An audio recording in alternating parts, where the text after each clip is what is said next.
Buo mo bang makukuha ang iyong salary differential o may kaltas na? Halimbawa, ikaw ay teacher 2, step increment 1. Ang present salary mo ay mayroong 29,165. Nang dahil sa SSL 6, first tranche magiging 30,705 ito.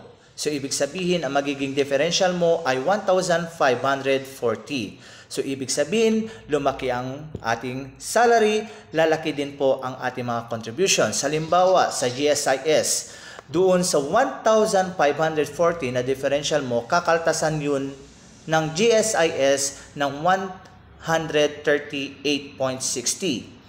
Sa PhilHealth naman, kakaltasan ito ng 38.50.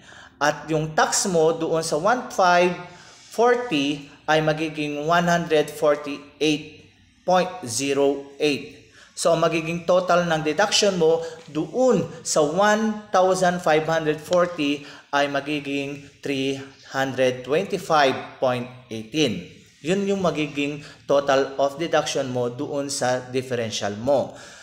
Okay? So, magkaano ngayon ang monthly differential mo minus doon sa the total of deduction mo doon sa differential.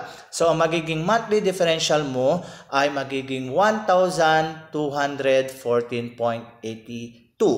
So, multiply mo yun sa 8. So, 1,214.82 times 8 na monthly differential natin ay magiging 9,718.56.